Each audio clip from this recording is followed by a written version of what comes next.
Nanaginip si Clarissa Monteverde, isang panaginip na bumabalik-balik sa kanya mula pa noong siya ay bata. Sa kanyang panaginip, naririnig niya ang malalambing na tinig ng isang batang lalaki.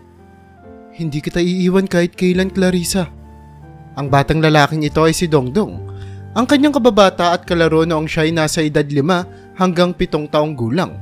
Ang mga alaala ng kanilang kabataan ay malinaw sa kanyang isipan. Ang masayang pagtakbo sa malawak na hardin ng kanilang mansyon, ang masayang tawa ni Dongdong habang naglalaro sila ng taguan at habulan, at ang kanilang walang hangganang paglalakbay sa mga mundong sila lamang ang nakakakita. Mahal na mahal ni Clarissa si Dongdong noon. Hindi alintana ng batang si Clarissa na si Dongdong ay anak lamang ng kanilang katulong. Ang mahalaga sa kanya ay ang saya at kasiyahang dala ng kanilang pagkakaibigan. Isang araw habang naglalaro sila ng taguan, nahuli ni Clarissa si Dongdong sa likod ng malaking puno ng mangga. "Huli ka!" sigaw ni Clarissa habang tumatawa ng malakas. "Hindi ka talaga marunong magtago, Dongdong." Napatawa rin si Dongdong at sagot niya, "Sige, ikaw naman ang magtago. Hahanapin kita kahit saan ka pa magtago." Ngunit hindi nagtagal, nagbago ang lahat. Isang gabi narinig ni Clarissa ang sigawan mula sa ibaba ng kanilang bahay. Ang mga magulang ni Dongdong ay nahuli ng mga magulang ni Clarissa na nagnanakaw. Agad silang pinalayas mula sa mansyon. Sa murang edad ni Clarissa, hindi niya maintindihan ang buong pangyayari. Ang alam lang niya, bigla na lang nawala si Dongdong, ang kanyang kaibigan, ang kanyang kalaro, ang batang nangakong hindi siya iiwan. Mula noon naging matampuhin si Clarissa. Upang makabawi sa kanyang kalungkutan, sinimulan siyang i-spoil ng kanyang mga magulang. Binigyan siya ng magagarang damit, mga laruan at kung ano-ano pa. Ang mga magulang niya ay handang gawin ng lahat para mapawi ang lungkot sa mga mata ng kanilang nag-iisang anak. Sa bawat luha na tumutulo mula sa mga mata ni Clarissa, may katumbas na bagong laruan o masarap na pagkain. Sa eskwelahan, naging mataray si Clarissa. Bilang lamang ang kanyang mga kaibigan at madalas siyang nag-iisa. Hindi siya magawang sawayin ng kanyang mga guro dahil sa kanyang talino. Lagi siyang nangunguna sa klase at kahit na hindi siya popular sa kanyang mga kaklase, walang maglalakas loob na awayin siya. Lahat ay takot sa kanya dahil sa yaman ng kanyang pamilya. "Bakit ba kayo lahat natatakot sa akin?" minsang tanong ni Clarissa sa kanyang kaklase na si Maria. "Hindi naman ako nangangagat." Ngunit kahit na ganito si Clarissa, may mga pagkakataon na hinahanap pa rin niya si Dongdong. Sa bawat bata na makikita niyang maglalaro ng taguan, naaalala niya ang kanilang masayang kabataan. Sa bawat pagkakataon na makikita niyang may batang tumatakbo at tumatawa, bumabalik ang mga alaala ng kanilang mga laro. "Nasaan ka na kaya, Dongdong?" bulong ni Clarissa sa kanyang sarili minsan habang nakatingin sa malayo. Sa kabila ng lahat ng yaman at luho na ibinibigay ng kanyang mga magulang, pakiramdam ni Clarissa ay may kulang pa rin. Hindi kayang punuan ng kahit na anong material na bagay ang pagkawala ng kanyang kababatang si Dongdong. "Hindi ka naman talaga nila naiintindihan," sabi ni Clarissa minsan sa harap ng salamin. "Hindi nila alam kung gaano kita kamahal bilang kaibigan." Lumipas ang mga taon at ang batang si Clarissa ay lumaking isang ganap na dalaga. Ngunit ang alaala ni Dongdong ay nanatiling buhay sa kanyang puso at isipan. Ang kanilang mga laro, ang kanilang tawanan at ang kanilang mga pangako ay hindi niya malimutan. Sa bawat pagsilip niya sa kanyang hardin, lagi niyang naaalala ang mga panahon na magkasama sila ni Dongdong, tumatakbo at nagtatawanan. Bagamat marami ang nagbago, si Clarissa ay nanatiling matatag sa kanyang pangarap na muling makita si Dongdong. Hindi niya alam kung kailan o paano, ngunit alam niyang darating ang araw na muling magtatagpo ang kanilang mga landas. "Babalik ka rin, Dongdong," bulong ni Clarissa sa malamig na hangin ng gabi.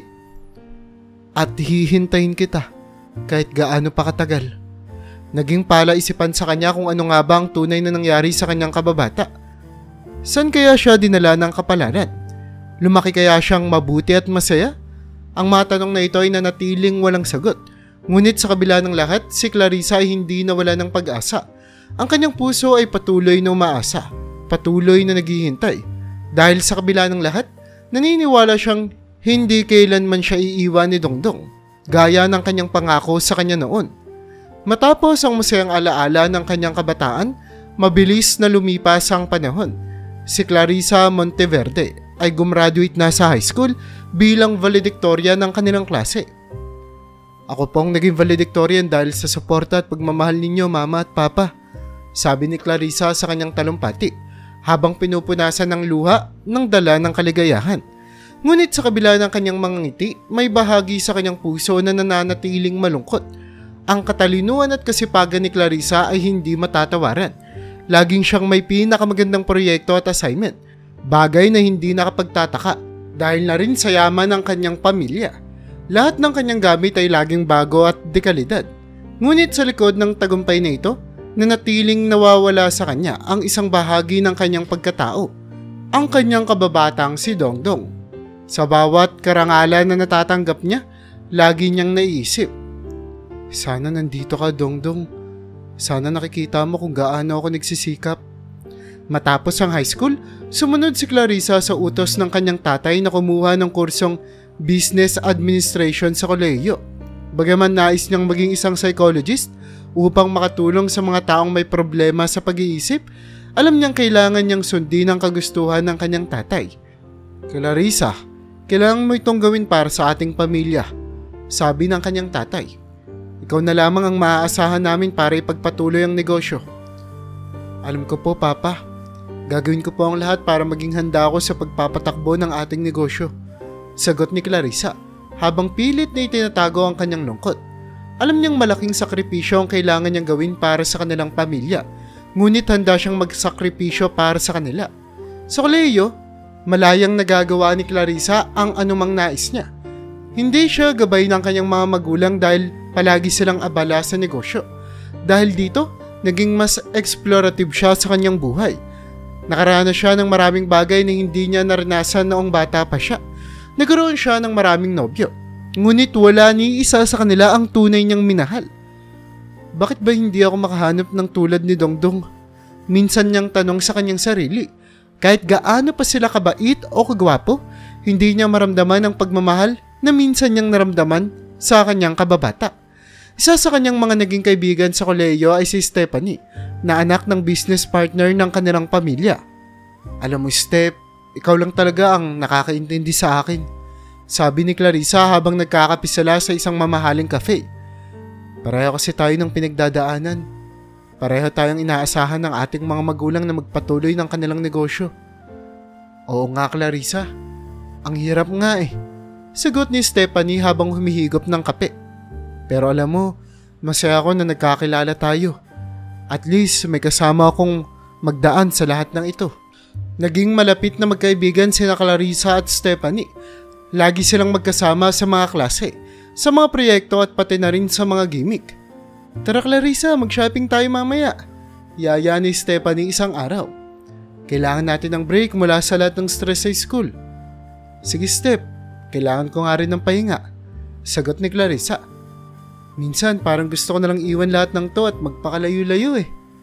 Huwag kang ganyan Clarissa, sabi ni Stephanie habang pabirong hinahampas ang braso ng kaibigan. Kailangan nating tapusin ito para sa ating mga pamilya. Sa kabila ng lahat ng masasayang kanilang pinagsasaluhan, si Clarissa ay nanatiling nananabik sa pagmamahal na naramdaman niya noong bata pa siya. Ang kanyang mga nobyo ay nanatiling mga laruan lamang para sa kanya, mga panakipbutas sa kanyang pangungulila. Wala na ba talagang katulad ni Dongdong? Paulit-ulit na tanong ni Clarissa sa kanyang sarili. Kahit marami ang nagsasabi sa kanya na maganda at matagumpay ang kanyang buhay, alam ni Clarissa na may kulang pa rin. Ang kawalan ng gabay ng kanyang mga magulang, ang paglayo ni Dongdong at walang hangganang pag-aasam na makita muli ang kanyang kababata, lahat ng ito ay nag-iwan ng malalim na bakas sa kanyang puso. Ngunit sa kabila ng lahat, patuloy na umaasa si Clarissa na balang araw ay muling magtatagpo ang kanilang mga landas ni Dongdong.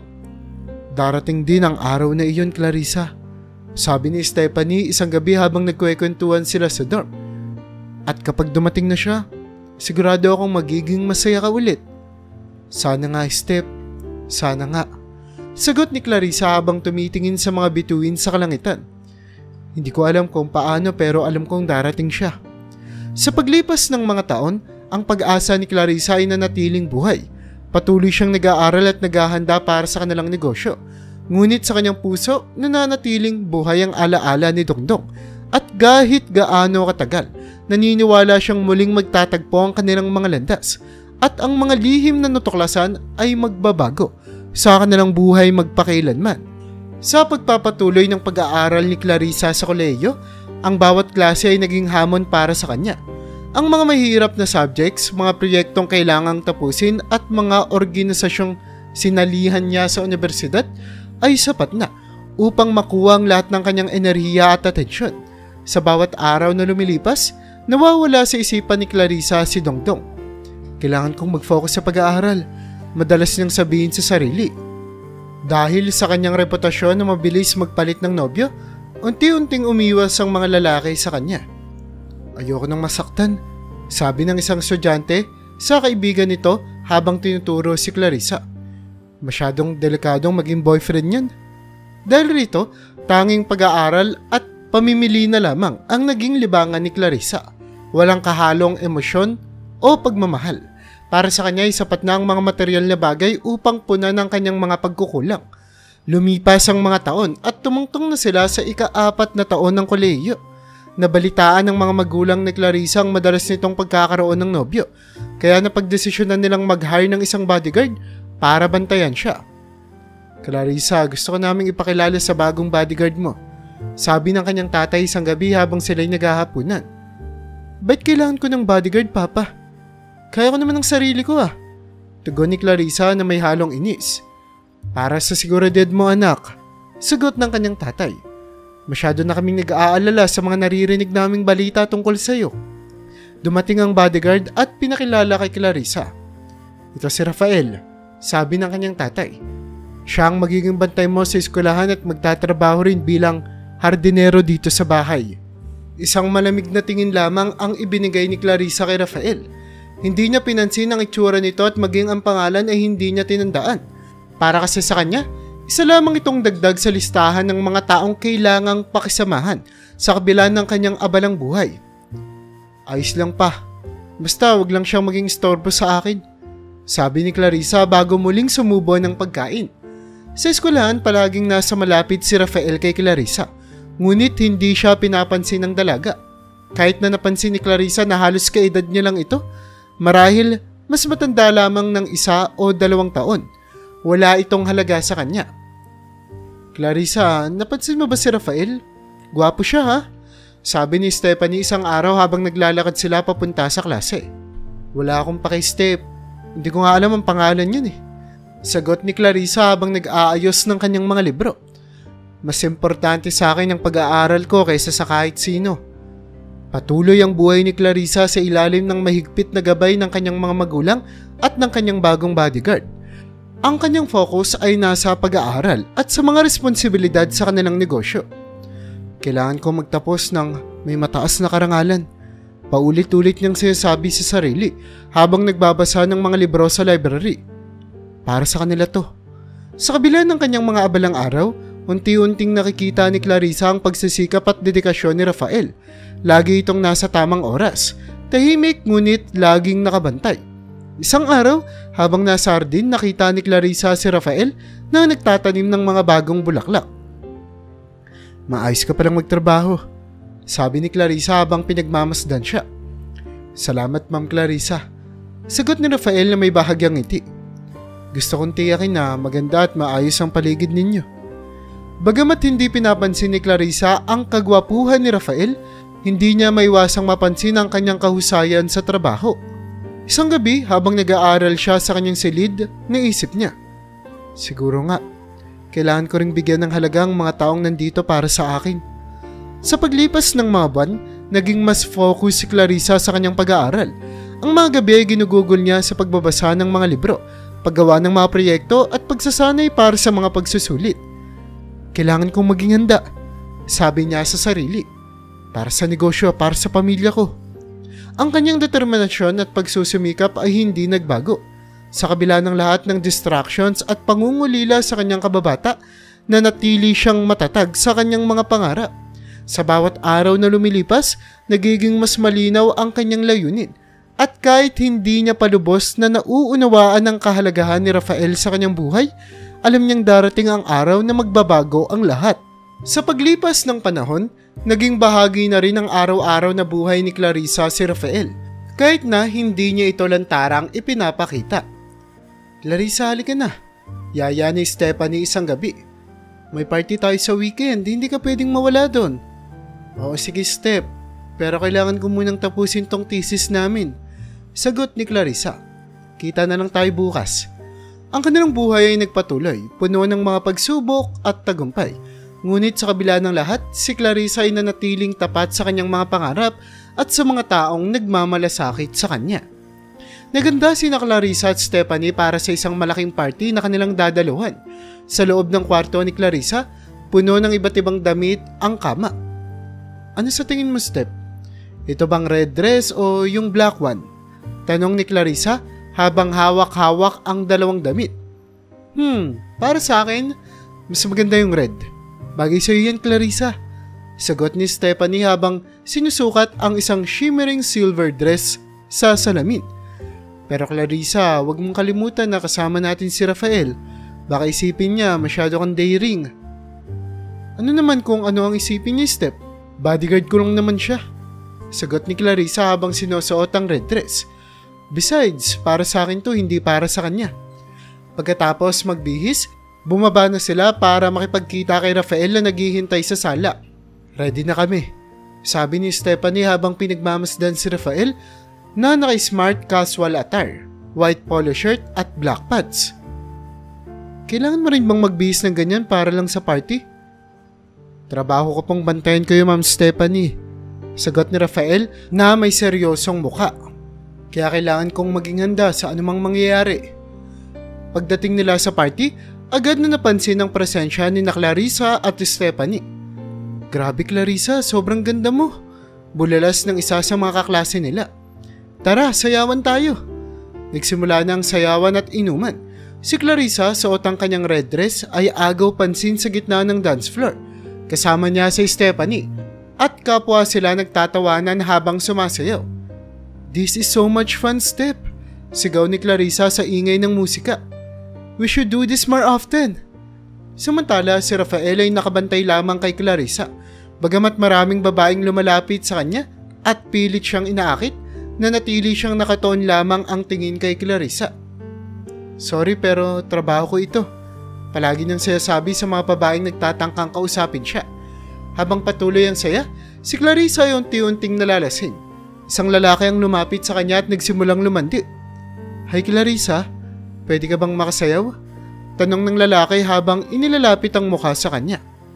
Ang ganda mo ngayong gabi ha. Wala akong balak lumandi, umalis ka dito.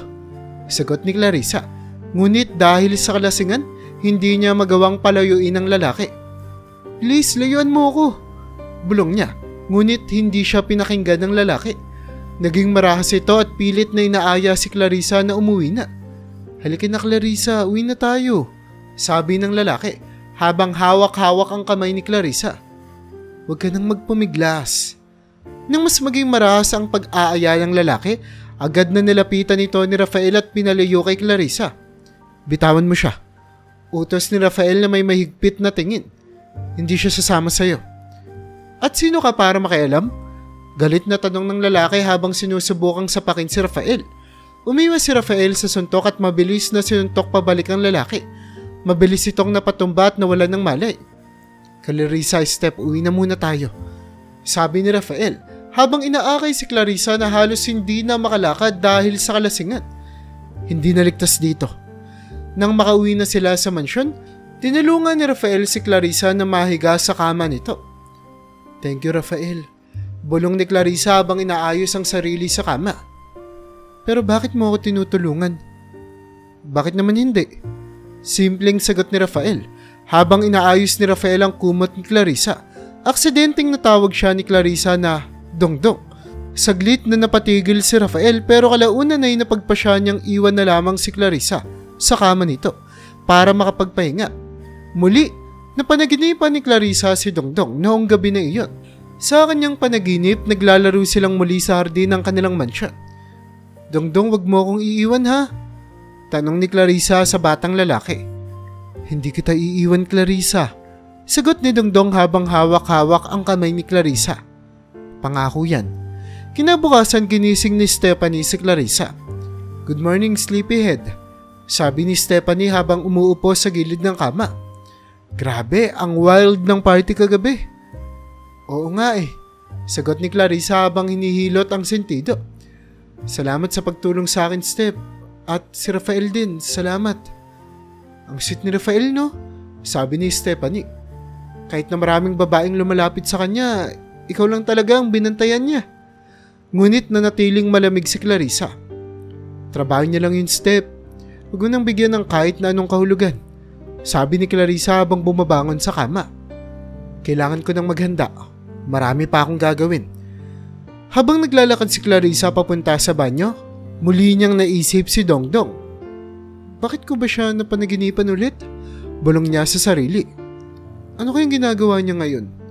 Habang patuloy ang araw, si Clarissa ay nagbalik sa kanyang mga gawain sa eskwelahan. Ngunit sa kabila ng abalang schedule, hindi niya maiwasang maisip ang mga pangyayari sa party at ang kanyang panaginip. Rafael, tawag ni Clarissa habang nasa hardin sila isang hapon. Salamat pala sa pagtulong mo sa akin kagabi. Trabaho ko po yun, Ma'am Clarissa. Sagot ni Rafael na may simpleng ngiti. Gusto ko lang pong tiyakin na ligtas kayong palagi. Habang pinagmamasdan ni Clarissa si Rafael, hindi niya maiwasang mapansin ang mga mata nito. Bakit parang pamilyar ang mga mata mo? Tanong niya sa sarili, pero dahil sa may pasok pa sila ay hindi niya ito pinagtuunan ng pansin. Kalaunan ay gumraduate na sina Clarissa at Stephanie mula sa kolehiyo. Kahit na hindi sila gumraduate bilang magna cum laude o summa cum laude, naging bahagi pa rin sila ng cum laude ng kanilang klase. Ang tagumpay na ito ay sapat na upang ikarangal nila ang kanilang mga sarili at kanilang mga pamilya. Congratulations, Clarissa! Sabi ni Stephanie habang yakap-yakap ang kaibigan sa graduation ceremony. We did it! Yes, Steph, finally, tapos na rin tayo. Sagot ni Clarissa na may ngiti. Oras na para harapin ang tunay na mundo. Mabilis na nagtrabaho sa kanilang mga negosyo ang dalawa. Si Clarissa ay nagsimula ng mag-aral ng mga pangangailangan at operasyon ng kanilang kumpanya. Clarissa, kailangan mong matutunan ng lahat ng aspeto ng negosyo. Sabi ng kanyang tatay habang ipinapakita ang mga dokumento at report sa opisina. Mahalaga na familiar ka sa lahat ng ito para kapag ikaw na ang namamahala, alam mo ang gagawin mo. Opo, Papa. Gagawin ko po ang lahat para matutunan ito. Sagot ni Clarissa habang binubusisi ang mga papeles. Salamat po sa pagtuturo. Tuwing weekends, nagkikita pa rin sina Clarissa at Stephanie. Madalis silang mag-usap sa mga restaurant o mag-shopping para maibsan ang stress mula sa trabaho. Grabe, Clarissa, ang daming work sa office. Sabi ni Stephanie isang hapon habang nagpapahinga sa isang cafe. Pero worth it naman lahat. Agree, Steph. At least, natututo tayo. Sagot ni Clarissa habang iniinom ang kanyang kape. By the way, kumusta na kayo ng boyfriend mo? Okay naman kami. Sabi ni Stephanie na may ngiti. He's really sweet and supportive. Hindi ko akalain na magiging kami ng manager namin. Nagulat nga ako nung nalaman ko eh. Sabi ni Clarissa. Pero I'm happy for you, Steph. Sana maging masaya kang tuloy-tuloy. Isang araw nagpasya sina Clarissa at Stephanie, ang nobyo ni Stephanie at si Rafael na magpunta sa dagat para mag-relax. Perfect day for our beach trip, sabi ni Stephanie habang tinatali ang kanyang buhok sa isang bud. We deserve this, Clarissa. Oo nga, Steph, kailangan natin ng break. Sagot ni Clarissa habang nagsusuot ng shades. Tara na. Pagdating nila sa dagat, agad silang nag-enjoy. Naglaro ng volleyball sina Clarissa at Stephanie, habang si Rafael naman at ang nobyo ni Stephanie ay nagkikwentuhan sa gilid. Ang saya, no? Sabi ni Stephanie habang tinatanggap ang bola mula kay Clarissa. We should do this more often talaga. Definitely, Steph. Ang tagal ko nang hindi nakakapag-beach kaya. Sagot ni Clarissa na nakangiti. Thanks for inviting us, ha? Habang naglalakad si Clarissa sa buhanginan, aksidenteng nakatapak siya ng isang matalim na shell. Aw, aray! Sigaw ni Clarissa habang nawala ng balanse at napatumba. Agad na lumapit si Rafael sa kanya. Clarissa, okay ka lang ba? Tanong niya habang tinutulungan itong tumayo. Hindi ako makalakad, Rafael. Sobrang sakit ng paa ko. Sagot ni Clarissa habang hawak-hawak ang sugatang paa. Sandali, aalalahin kita. Sabi ni Rafael habang binubuhat si Clarissa. Dadalhin muna kita sa tent para mapatignan natin ang sugat mo. Habang buhat-buhat siya ni Rafael, ramdam ni Clarissa ang init ng katawan nito at ang matibay na bisig na nakaalalay sa kanya. Salamat, Rafael. Mabuti at nandito ka. Sabi ni Clarissa na may bahagyang ngiti. Parati ako nandito para sa iyo, Ma'am Clarissa. Sagot ni Rafael na may malambing na tono. Pamilyar ang linya na ito para kay Clarissa. Ngunit dahil sa pagod mula sa paglalaro, sakit ng sugat at ang init ng katawan ni Rafael, nakatulog siya bago pa man niya maisip ito ng lubusan. Clarissa, okay ka lang ba? Tanong ni Stephanie habang nasa tent na sila. Naku, grabe kasi yung shield na yun. Buti na lang nandito si Rafael. Oo. Okay lang ako, Steph. Sagot ni Clarissa habang sinusuri ni Rafael ang sugat niya. Salamat talaga, Rafael. Walang anuman, Ma'am Clarissa. Kailangan nating linisin ito para hindi ma-infection. Sabi ni Rafael habang nililinisan ang sugat gamit ang first aid kit. Huwag kang mag-alala, magiging okay ka rin, ma'am. Nang matapos ang paglilinis, nagdesisyon silang magpahinga muna sa tent. Huwag ka nang masyadong maglakad, Clarissa. Sabi ni Stephanie. Dito na lang muna tayo, mag-relax. Oo nga, Steph. Kailangan ko rin munang magpahinga. Sagot ni Clarissa habang nakahiga. Salamat sa inyo. Sa hapon na iyon, habang nagpapahinga sila, nagkwentuhan sina Clarissa at Stephanie tungkol sa kanilang mga plano sa buhay. Alam mo, balang araw gusto ko talagang maging psychologist. Sabi ni Clarissa. Pero alam kong kailangan ko munang alagaan ang negosyo ng pamilya namin. Alam mo, Clarissa, magiging magaling kang psychologist. Kaya mo yan. Sabi ni Stephanie. Pero tama ka. Unahin muna natin ang mga responsibilidad natin. Habang pinag-uusapan nila ang kanilang mga pangarap, si Rafael naman ay tahimik na nagbabantay sa kanila. Rafael, okay ka lang ba dyan? Salamat ulit ha. Sabi ni Clarissa habang tinitignan ito. Hindi ko alam kung ano ang gagawin ko kung wala ka. Oo, okay lang ako, Clarissa. Nandito lang ako palagi, ma'am. Sagot ni Rafael na may simpleng ngiti. Huwag kang mag-alala. Sa kanilang pagbabalik mula sa beach trip, naramdaman ni Clarissa na unti-unti na siyang nagiging komportable sa presensya ni Rafael. Ngunit sa kabila ng lahat, nanatili siyang palaisipan sa kanya kung bakit pamilyar ang mga mata at boses nito. Bakit nga ba parang kilala ko na siya? Tanong ni Clarissa sa sarili habang tinitignan si Rafael sa rear view mirror ng sasakyan. Ang lumipas na linggo ay nagdala ng malaking kagalakan kay Clarissa. Nagkaroon siya ng pagkakataon na muling makasama ang dating mga kaklase mula sa high school sa kanilang reunion. Ang idea ng pagpunta sa reunion ay nagdulot ng saya kay Clarissa. Ngunit kasabay ng kasiyahan ay ang kabalisahan na kung paano niya may papakita ang sarili niya sa kanyang mga kaibigan. Steph, anong gagawin ko sa reunion? Tanong ni Clarissa habang nagkwekwentuhan sila sa isang cafe. Wala naman akong boyfriend at baka magbuka akong loser sa harap ng mga dating kaklase ko. Alam mo, Clarissa, sagot ni Stephanie habang umiinom ng iced coffee. Madalas talaga sa mga reunion hindi maiiwasan na tinitignan ang status ng tao. Kung wala kang makakasama baka mapansin ka ng mga dating kaklase mo na wala kang boyfriend, loner ka. Anong gagawin ko? Wala akong oras para maghanap ng nobyo ngayon. Sabi ni Clarissa na may bahagyang pagkakabahala. At saka, ang mga lalaki sa college ay umiiwas sa akin dahil sa reputasyon ko na mabilis magpalit ng boyfriend. Nag-isip si Stephanie bago magmungkahi. Bakit hindi mo subukan si Rafael? Siguro pwede mo siyang i-date sa reunion. Hindi naman siya masyadong halata. At least may kasama ka. Napasimangot si Clarissa. Si Rafael?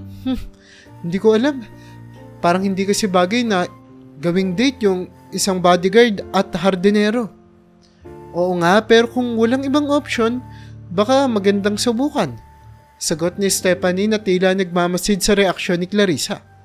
Baka pwede mo munang tanungin siya, di ba? Pag-uwi ni Clarissa mula sa cafe, nag-isip siya ng maigi tungkol sa mungkahi ni Stephanie.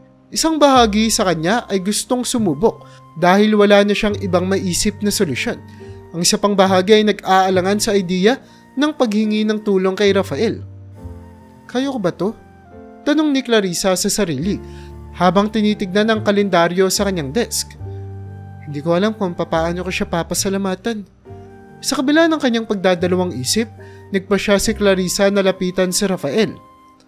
Rafael, pwede ba tayong mag-usap?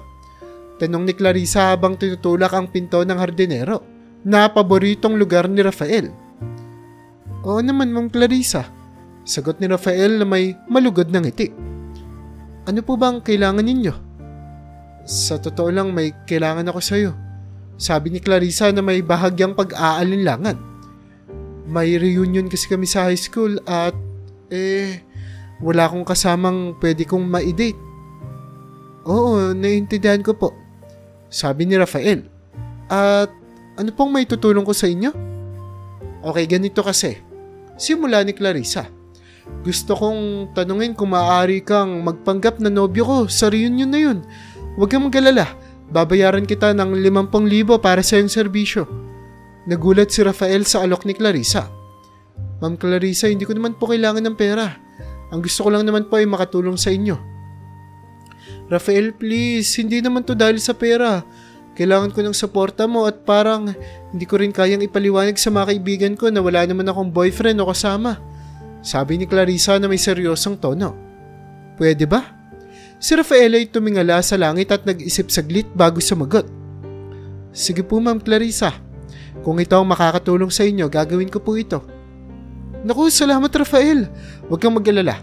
Magiging maganda at maayos ang lahat. Sabi ni Clarissa na may ngiti. Basta't alam mo, it's just for the event. Hindi ito nangangahulugang may something serious sa atin ha. Oo naman po, naiintindihan ko. Sagot ni Rafael habang tinutulungan si Clarissa na pumili ng angkop na atar para sa event. Tiwala lang po kayo sa akin. Pagdating ng gabi ng reunion, si Clarissa ay nakasuot ng isang eleganteng kulay itim na gown na magaan sa katawan at umaakma sa kanyang magandang pangangatawan. Sana maging maayos ang lahat, sabi ni Clarissa habang tinitignan ang sarili sa salamin. Sana hindi magmukhang awkward. Pagdating sa venue, kasama si Rafael na nakasuot ng itim na suit at tie.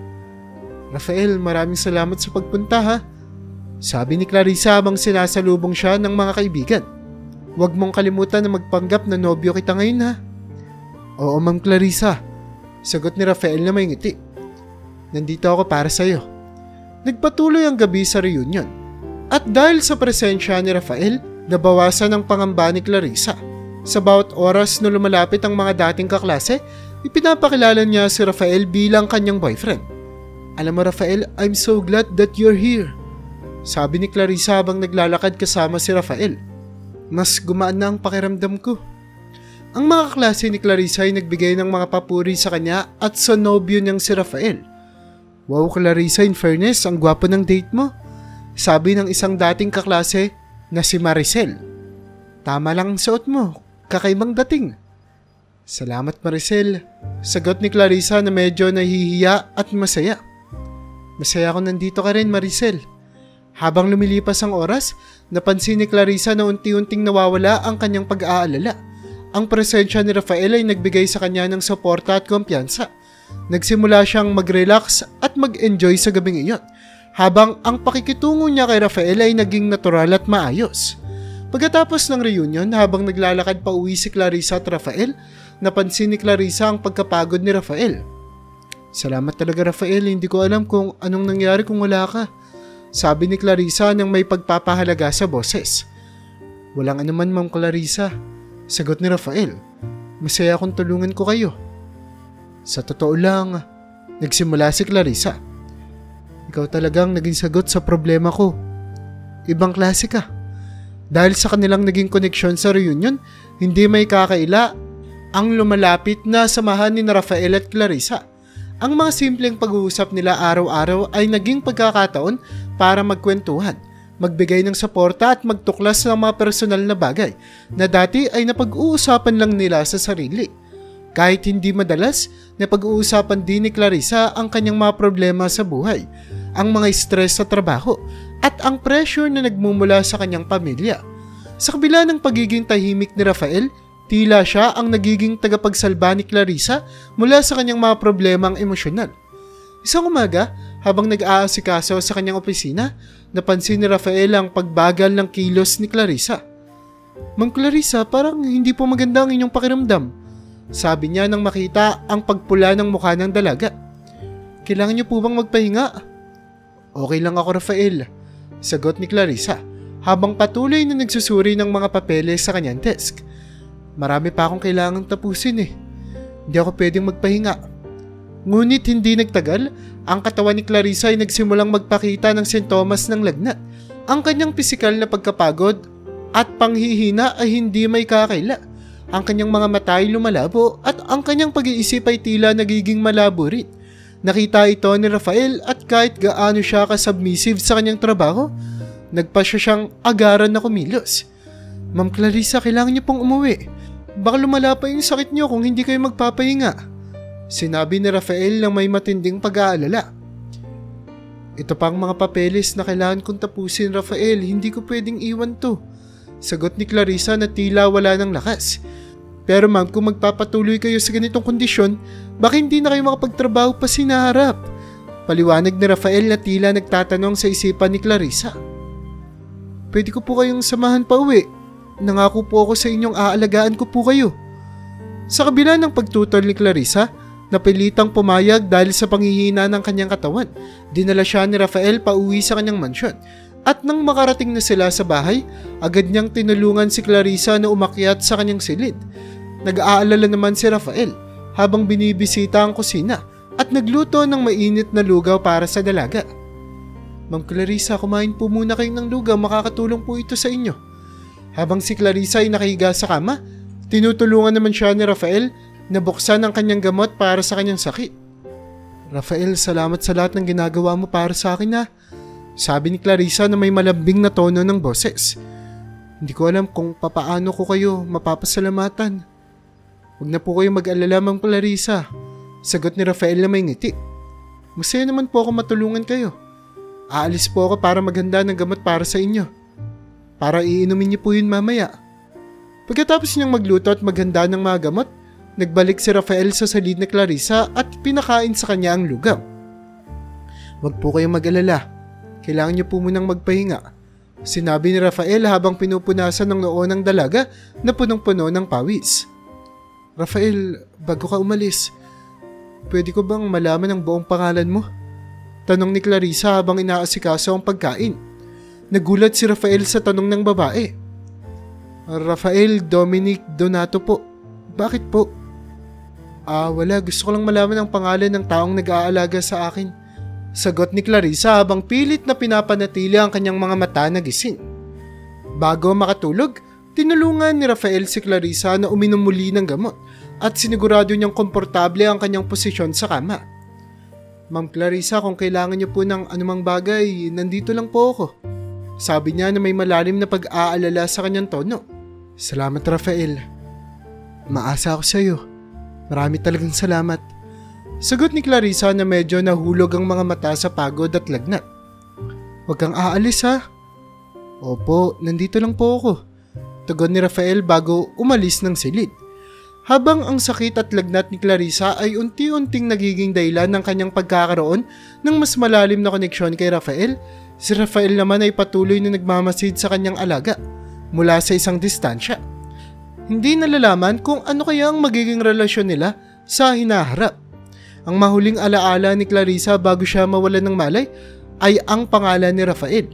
Isang pangalan na tila nagdadala ng isang bagong pakiramdam sa kanyang puso at nagbukas ng pinto para sa mas malalim na pagkakakilala sa isa't isa. Kinabukasan gumising si Clarissa na may pakiramdam ng pag-asa at pasasalamat. Ang kanyang lagnat ay bumaba na at ang kanyang katawan ay muling nakaramdam ng lakas. Sa kabila ng kanyang pakiramdam ng mas mabuti, hindi may kakaila ang pagnanasa niyang magpasalamat kay Rafael para sa lahat ng ginawa nito para sa kanya. Masigasig siyang naglakad patungo sa hardin, ngunit wala doon ang binata. Nang sumubok siyang maghanap sa buong mansyon, hindi niya rin ito matagpuan. Ang mga katanungan sa kanyang isipan ay humantong sa pag-aakalang baka nasa kanyang kwarto si Rafael. Nagpunta si Clarissa sa silid ng binata at kumatok. "Rafael, nandyan ka ba?" tanong niya, ngunit walang sumasagot. Nag-atubili siyang buksan ng pinto ngunit isang pakiramdam ng pagkasabik ang pumipilit sa kanya na pasukin ang kwarto. Nang pumasok siya, nakita niya ang simpleng kaayusan ng kwarto. Isang kama, isang lamesa at isang aparador. Walang palamuti kundi ang mga pangunahing kagamitan lamang. Nang tinignan niya ang lamesa, napansin niya ang isang lumang litrato na nakapatong dito. Lumapit siya upang tignan ito ng mas mabuti. Nang pagtuunan niya ng pansin ang litrato, napansin niyang nasa larawan ng batang Clarissa. Nakasama ang isang batang lalaki. Ang mga mata ni Clarissa ay nagliwanag sa pagkabigla. Nakikilala niya kasi ang batang lalaki na ito. Kahit na hindi niya na masyadong maalala ang mukha ng kanyang kababata, naaalala pa rin niya ang pangalang Dongdong. Siya ba si Dongdong? Bulong niya sa sarili. Ang kanyang puso ay nag-umpisang magpumigla sa damdamin. Sa gitna ng kanyang pagkagulat, narinig niya ang tunog ng sasakyan na pumasok sa gate. Nagmadali siyang lumabas at nakita si Rafael na may daladalang plastic bag. Agad siyang lumapit sa binata na tila nagmamadali. "Rafael!" tawag niya. Ang boses niya ay puno ng pag-aalala. "Saan ka nanggaling? Bakit hindi mo sinabi sa akin ang totoo tungkol sa'yo?" Si Rafael ay natigilan sa pagkakakita kay Clarissa. "Ma'am Clarissa, okay na po ba kayo? Bumili lang po ako sa labas, may dala po akong gamot para sa inyo." "Wag mo na akong lokohin, Rafael," sabi ni Clarissa. Ang boses niya ay puno ng pighati at sama ng loob. "Nakita ko ang litratong to sa kwarto mo." "Ikaw ba si Dongdong? Bakit may tinago ang totoo mong pagkakakilanlan sa akin?" Ang mga mata ni Rafael ay umiilaw sa pagkabigla. "Ma'am Clarissa, hindi ko po sinasadyang itago ito sa inyo. Nais ko lang pang patuloy na makasama kayo. At kung malalaman ng mga magulang mo ang totoo, tiyak na papalayuin nila ako sa inyo." Napatigil si Clarissa. "Pasensya ka na. Ngayon ko lang naisip kung gaano kahirap para sa iyo na itago ang pagkakakilanlan mo," sabi ni Clarissa na may halong lungkot at pagkagalit. "Pero bakit hindi mo to sinabi sa akin? Hindi mo ba naisip na kapag may sikreto tayo sa isa't isa, mas magdudulot lang yun sa akin ng mas malaking sakit?" Nakita ni Rafael ang lungkot sa mga mata ni Clarissa at hindi na kayang itago pa ang kanyang mga damdamin. "Hindi ko po alam kung papaano ko sisimulan. Ang tanging nais ko lang naman ay makasama ka, kahit alam kong hindi yun madali." Ang damdamin ni Clarissa ay umabot sa punto ng pag-iyak. Hindi niya mapigilan ang mga luha na dumadaloy sa kanyang mga pisngi. Sa gitna ng mga luha, niyakap niya si Rafael na nag-udyok sa kanya na makaramdam ng kaluwagan sa kanyang mga pinipigilang emosyon. "Sobra kitang namiss, alam mo ba yun? Pero bakit kasi kailangan mo pang isekreto sa akin ang lahat?"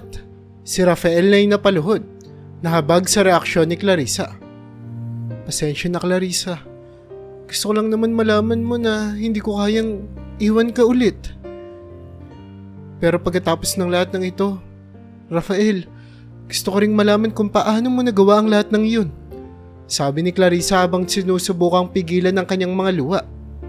Tama na. Masyado na akong nasaktan. Ngunit gusto kong magpatuloy tayo na walang kahit na anong sikreto sa isa't isa." Si Rafael na puno ng pagsisisi ay nagbigay ng pangako. "Hindi ko na itatago pa ang anuman. Nais ko lamang na maging bahagi ng buhay mo." Sa gitna ng kanilang emosyonal na pagkikita, natagpuan nila ang kanilang mga sarili sa isang bagong yugto ng kanilang relasyon. Ang pagbuo muli ng tiwala, pagkakaibigan at pagmamahal na puno ng pag-asa na hindi na nila muling masasaktan ang isa't isa. Kinagabihan, nang ang silid ni Clarissa ay lumubog na sa katahimikan, nagsimula ang isang masinsinang pag-uusap sa pagitan nila Rafael. Nakaupo sila sa likod ng bahay. Sa ilalim ng mga kumikislap na bituin, ang mga ilaw mula sa hardin ay nagbigay ng malalim na liwanag sa kanilang pag-uusap. "Rafael," pagsisimula ni Clarissa, ang kanyang tinig ay puno ng pag-aalala at pagnanais na makilala ang binata. "Sabihin mo sa akin ang lahat. Gusto kong malaman kung bakit itinago mo ang totoo mong pagkatao." Si Rafael na nakatingin sa mga damo ng hardin ay kumuha ng malalim na hininga bago nagsalita. "Clarissa, gusto ko sanang ipaliwanag ang lahat. Matapos tayong magkahiwalay, Nagtrabaho ako sa kung ano-ano. Hindi naging madali para sa akin ang lahat, lalo na't kailangan kong magsika para sa sarili ko. Paano ka naman nakapunta sa pagtatrabaho bilang isang bodyguard? Tanong ni Clarissa. Ang kanyang mata ay naglalarawan ng kabigatan ng kanilang pinag-uusapan. Merong isang pagkakataon, sabi ni Rafael. Nakabalita ko na may isang mayamang pamilya sa aming lugar na naghahanap ng bodyguard. Nang malaman kong ito ang pamilya niyo, Clarissa, alam kong magiging mahirap para sa akin na ipakita ang sarili ko. Alam kong hindi ako tatanggapin ng mga magulang mo kapag nalaman nila ang totoo kong pagkatao. Nakita ni Clarissa ang malalim na pagkalungkot sa mga mata ni Rafael. Kaya pala hindi mo sinabi sa akin ang totoo. Pero ngayon naiintindihan ko na ang iyong pinagdaraanan. May isang bagay pa sana akong gustong sabihin sa iyo. Patuloy ni Rafael. Ang boses niya ay naglalaman ng kahinaan. Matagal na ako may nararamdaman para sa iyo, Clarissa. Sa kabila ng lahat, hindi ko mapigilan ang sarili kong mahalin ka. Si Clarissa ay nagulat sa pag-amin, ngunit agad niyang naramdaman ang pag-ibig na matagal nang namutawi sa kanyang puso. Rafael, ako rin naman, sagot ni Clarissa. Ang kanyang boses ay puno ng damdamin. Matagal ko nang gustong sabik na magsalita sa iyo ng totoo. Nang malaman kong tungkol sa iyo, hindi ko na mapigilan ang sarili ko na ipakita ang aking nararamdaman.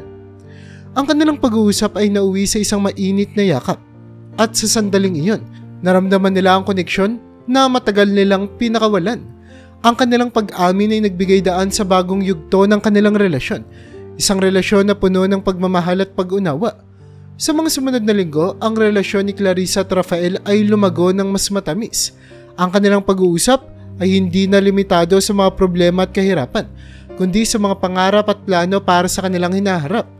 Ang bawat pagkakataon na magkasama sila ay isang pagdiriwang ng kanilang pag-ibig, mula sa mga simpleng lakad sa parke hanggang sa magagandang date na puno ng ngiti at tawanan. Isang araw nagpasya si Clarissa na ibahagi ang kanyang ligaya sa kanyang pinakamatalik na kaibigan na si Stephanie. Pinili niyang gawin ito sa isang cafe kung saan madalas silang nagkikita. Stephanie, kailangan kong ikwento sa iyo ang isang bagay. Pagsisimula ni Clarissa habang sila ay umuupo sa kanilang paboritong kanto ng cafe. Alam mo na siguro kung gaano ko kamahal si Rafael. Pero ngayon kami na. Nakita ni Stephanie ang kasiyahan sa mga mata ng kaibigan. Talaga? Ang saya naman. Hindi ko alam kung gaano kahalaga ang relasyon na ito para sa iyo, pero nakikita ko naman sa iyo na ang saya-saya mo. Oo. Hindi ko na kayang itago pa ang kasiyahan ko. Alam mo bang mula nung malaman kong si Rafael ay si Dongdong, lahat ng bagay ay naging mas magaan. Kwento ni Clarissa. Ngayon, hindi na kami nagtatago sa isa't isa. Nakita ko ang tunay na siya, at siya rin ay nakita ang tunay na ako. Si Stephanie ay napuno ng saya sa balita. Ang mga mata niya ay kumikislap sa tuwa para sa kaibigan. Napakasaya ko para sa iyo, Clarissa. Swerte ka na lang na natagpuan mo ang pag-ibig mo sa isang taong matagal mo nang pinakahinihintay. Ngumiti si Clarissa. Ang kanyang puso ay puno ng saya at pag-asa. Salamat, Stephanie. Ang suportang ito ay napakahalaga para sa akin. Alam kong hindi magiging madali ang lahat, pero dahil sa pagmamahalan namin ni Rafael, natutunan kong muling magtiwala at umaasa. Ang pagkakaibigan nila Stephanie at Clarissa ay nagpatuloy na mas matatag.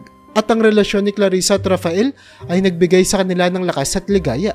Sa bawat araw na lumilipas, ang pag-ibig at pagkakaintindihan nila ay nagpatibay sa kanilang samahan at natutunan nilang yakapin ang bawat sandali ng kanilang pagsasama, puno ng pag-asa at mga pangarap para sa hinaharap.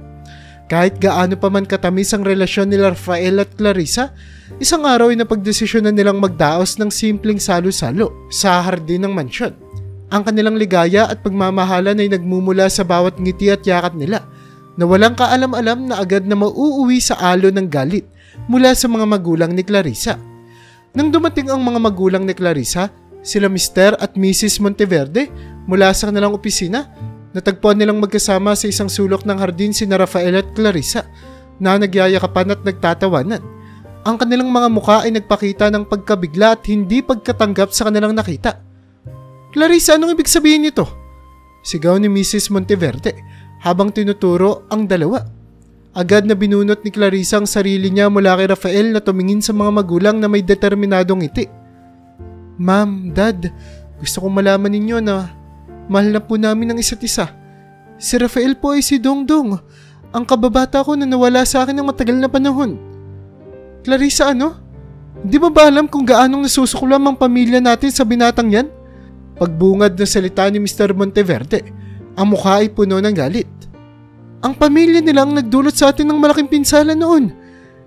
Hindi namin matatanggap na makikipagrelasyon ka sa isang taong may ganong klase ng background. Pero Dad, hindi ba dapat kong makuha ang sarili kong kaligayahan? Sagot ni Clarissa. Ang kanyang tinig ay nanginginig. Bakit lagi niyo na lang ako nakokontrol? Hindi ko na alam kung kailan ako magiging masaya sa sarili kong mga desisyon. Clarissa, hindi mo alam ang pinapasok mo. Pahayag ni Mrs. Monteverde. Mahirap lang ang pamilya ng binatang to. Ano ang asahan mo mula sa kanya? Hindi ito makakabuti sa'yo. Napuno ng galit si Clarissa sa narinig. Ilang beses ko na bang tinangkang sundin ang gusto ninyo? Sa kurso na gusto ko sa kolehiyo. Hindi ko na nagawa. Pati na ang pagkakaibigan ko kay Dongdong ay naputol din dahil sa inyo. Ngayon, pati ang pagmamahal ko kay Rafael gusto nyo pang kontrolin?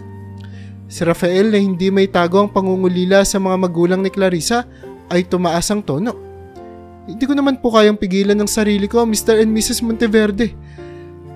Pinakita ko naman po sa kanya ang totoong ako at minahal niya pa rin po ako sa kabila ng lahat. Hindi mo kailangan ng pagmamahal na ito, Clarissa, sabi ni Mr. Monteverde. Nasa sarili mong kapakanan ang iniisip lang namin. Huwag mong isipin na ang ganitong relasyon ay magiging maayos.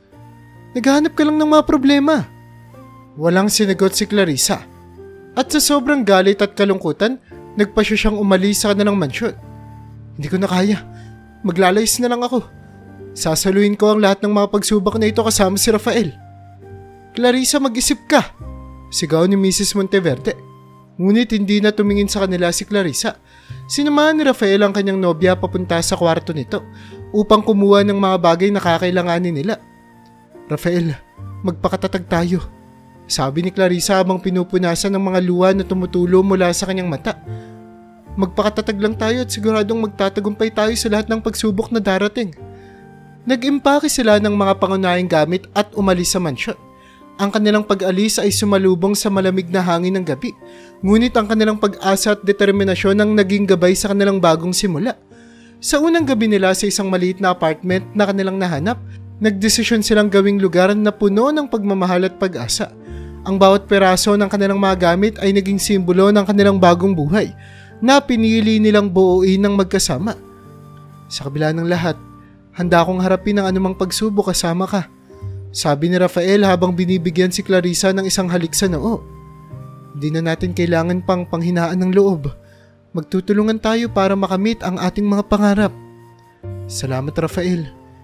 Hindi ko na kayang lumaban kung wala ka, tugon ni Clarissa. Ang kanyang tinig ay puno ng taos-pusong pag-amin. Pangako ko, gagawin natin ang lahat ng makakaya natin para sa ating kinabukasan. Ngayon, ang bagong simula ng kanilang relasyon ay isang pagsubok ng katatagan at pag-ibig. Pinili nilang harapin ang lahat ng hamon, hindi lamang para sa kanilang sarili, kundi para sa kanilang kinabukasan na magkasama. Matapos ang ilang linggo ng pag-adjust sa kanilang bagong buhay, si Clarissa ay nagpasya na makipag-ugnayan kay Stephanie. Nagdao sila ng isang maliit na pag-uusap sa isang cafe sa Makati, kung saan ikinuwento ni Clarissa ang lahat ng nangyari mula sa pag-aaway nila ng mga magulang niya hanggang sa kanilang pag-alis mula sa mansyon. Ang pagkikwento ng mga problema sa kanyang kaibigan ay nagdulot ng kaunting kaluwagan kay Clarissa. Hindi ako makapaniwala na umabot sa ganito, sabi ni Stephanie. Ang tinig ay puno ng pag-aalala. Dapat hindi natin pinabayaan ng mga magulang mo na magdesisyon ng ganito sa buhay mo. Stephanie, alam kong hindi madali ang nangyari, sagot ni Clarissa. Pero wala eh. Hindi ko na rin naman mababago ang mga nangyari. Kailangan ko na lang magpatuloy. Alam mo, hindi mo na kailangan mag-alala, sabi ni Stephanie. Ang tono nito ay puno ng determinasyon.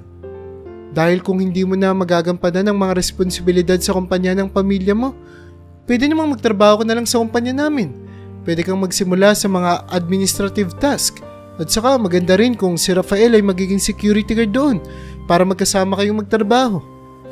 Salamat Steph, sobrang laking tulong nito sa amin. Sagot ni Clarissa na may kasamang ngiti. Hindi ko alam kung paano kami ibabalik ang utang ng loob ko sa iyo. Walang anuman yun, tugon ni Stephanie. Mahalaga ang pagkakaibigan natin at alam kong hindi ka makakabalik sa dati mong buhay nang mag-isa ka lang. Pagbalik sa kanilang bagong apartment, nag-usap sina Rafael at Clarissa. Mukhang makakahanap tayo ng bagong simula sa kumpanya ni Stephanie, sabi ni Rafael. Gusto ko maging guard doon para makasama kita at makapagtrabaho pa rin ako. Hindi ko naman gusto na maghihintay na lamang sa iyo sa bahay. Salamat Rafael. Kahit na nahihirapan tayo ngayon, ang suporta may sobrang halaga sa akin. Sagot ni Clarissa habang tinatanggap ang mga plano ni Rafael. Sana magtagumpay tayo sa bagong buhay na to. Pagkatapos ng mga linggo ngayon, tumanggap si Clarissa ng tawag mula sa kanyang tatay, si Mr. Monteverde. Clarissa, pwede ba tayong magkita? Tanong ng tatay niya sa telepono. Ang tinig nito ay puno ng pag-aalala. Nag-aalangan pa si Clarissa pero nagpagpasya niyang makipagkita sa kanyang mga magulang.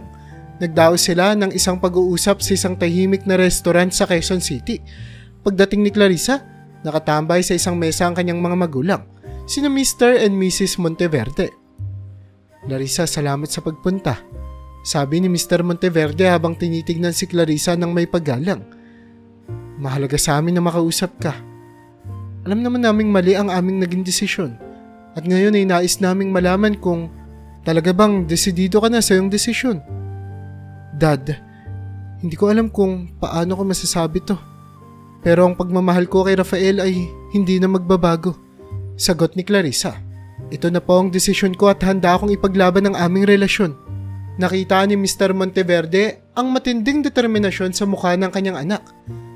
Clarissa, naiintindihan namin ang iyong desisyon. Hindi naman namin nais na magpumilit pa sa iyo sa bagay na hindi mo gusto. Kaya nga nandito kami. Humihingi kami ng tawad sa pagpilit namin sa iyo nakaraan. Nagulat si Clarissa sa pagtanggap ng kanyang mga magulang. Seryoso po ba? Thank you ma, thank you dad. Pasensya na kung naging matigas ako. Hindi ko rin alam kung paano ko ipapakita ang pagmamahal ko kay Rafael eh.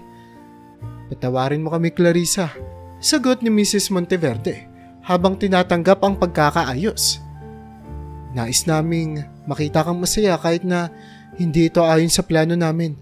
Sana ay maging maayos na ang lahat sa inyong dalawa. Nagyakapan silang tatlo at ang kanilang pag-amin at pagtanggap ay nagbigay ng bagong pag-asa sa kanilang relasyon. Sa pagkakataong iyon, ramdam ni Clarissa na unti-unti nang bumabalik ang kaayusan sa kanilang buhay. Matapos ang pag-uusap, pumunta sila sa bahay ng magulang ni Clarissa upang kunin ang ilang mga gamit. Ang kanilang pagbabalik sa bahay ay puno ng mga ala-ala. Ngunit ngayon ay mas tinitignan nila ang bawat takbang ng kanilang bagong buhay. Tuluyan na ring natanggap ng mga magulang ni Clarissa na hindi naman kasalanan ng binatang si Rafael kung bakit nagkasala ang kanyang mga magulang noon. Kaya buong puso nila itong pinatawad at tinanggap bilang bagong miyembro ng kanilang pamilya. Binigyan din nga nila ito ng posisyon sa kumpanya para kahit papaano ay makakapagtrabaho ito. Habang si Clarissa naman ay muling bumalik sa pag-aaral sa kolehiyo. Pero ngayon, para ipurso na ang kanyang pangarap na kurso na psychology. Isang bagay na labis na nagpasaya sa kanyang puso. Ngayon, gusto niya na ang ginagawa niya. At kasama niya si Rafael sa kanyang tabi. Isang taon nang makalipas, napagpasya nilang dalawa na magpakasal. Ang bagong yugto ng kanilang pagmamahalan.